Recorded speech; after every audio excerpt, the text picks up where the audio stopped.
नमस्कार दोस्तों, unforgiving history channel में आपका एक बार पुनः स्वागत है। दोस्तों, वैसे यूं तो इस पूरी दुनिया में बहुत से साम्राज्यों ने राज किया, शासन किया, भोगा, विलासिता की और न जाने क्या क्या किया।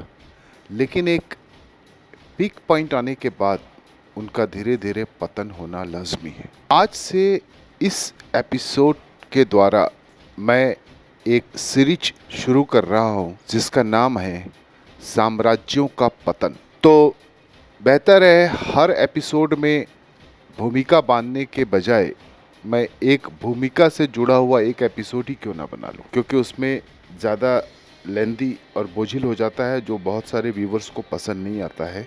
मुद्दे की बात सिर्फ इतनी सी है कि साम्राज्यों के पतन के कारण क्या क्या हैं। उससे पहले मैं आपको जानकारी दे दूं, इस कड़ी में मैं 11 साम्राज्यों के पतन के विषय में आपसे डिटेल में बात करूंगा, जिसमें राम राज्य से लेकर के होली रोमन एम्पायर तक, इसके बीच में जितने भी साम्राज्य स्थापित हुए थे उन सब के पतन की डिटेल में हम चर्चा करेंगे।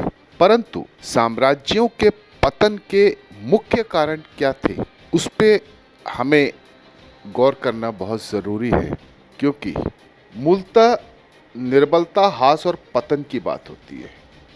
यह बात जैसे व्यक्ति के संबंध में वैसी संस्थाओं तथा साम्राज्य के संबंध में। कुछ बातों के द्वारा मैं इस चीज़ को खुल के कहना चाहता हूँ।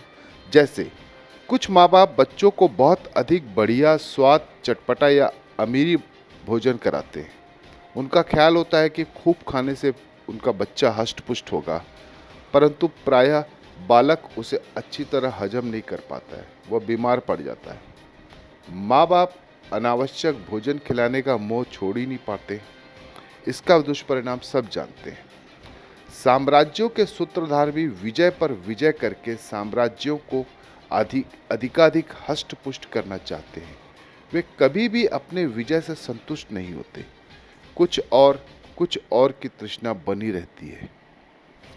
वे नहीं सोचते कि ये विजय अंत में कितनी महंगी पड़ेगी, ये प्राण घातक सिद्ध होगी।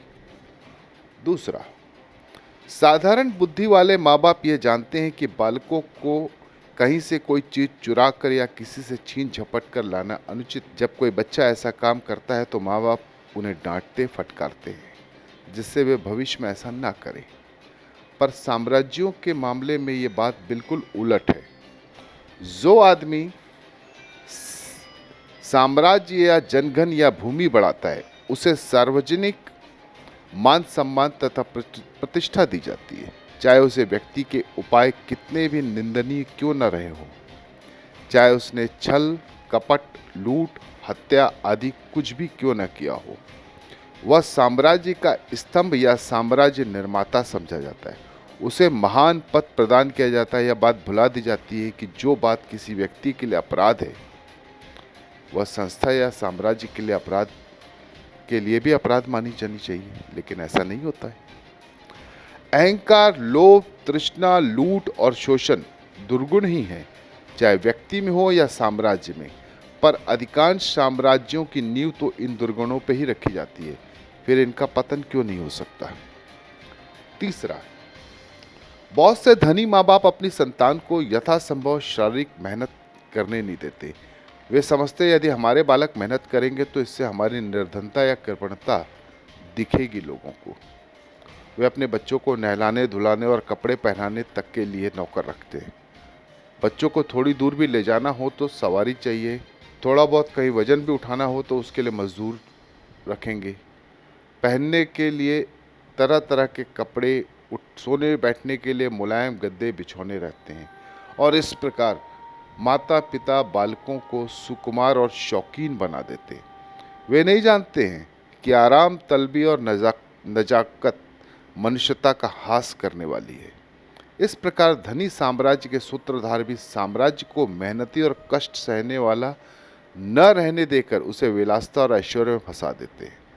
वे अभिमान पूर्वक संसार को बताते हैं कि हमारे अधीनता में इतने आदमी या इतने प्रदेश है। शासक अपनी सभ्यता की डींग हाँकते हैं और असभ्यों को सभ्य बनाने का दम भरते हैं। अफसोस, यह धन, यह सभ्यता, यह वैभव ही उन्हें डुबाने वाला होता है। इतिहास में कितनी बार असभ्यों ने सभ्यों पर विजय पाई है। हम ऊंच जाति के बने, हमने दूसरों को नीच समझा, यही तो हमारी तंगदिली है, यही हमारा सबसे बड़ा रोग है।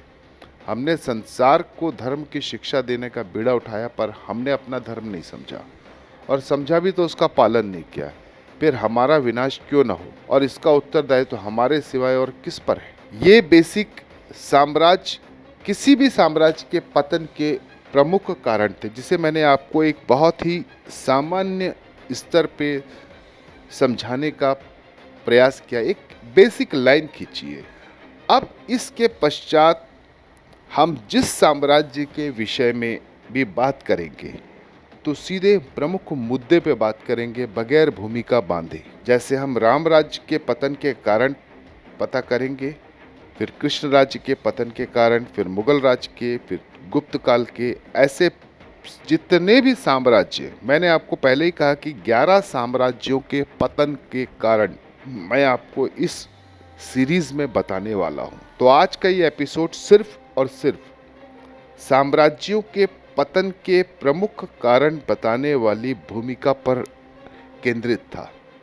उम्मीद है आपको मेरी ये भूमिका पसंद आई होगी, और ज़्यादा देर आपको इंतज़ार भी नहीं करने पड़ेगा, ये मेरा आपसे वादा है।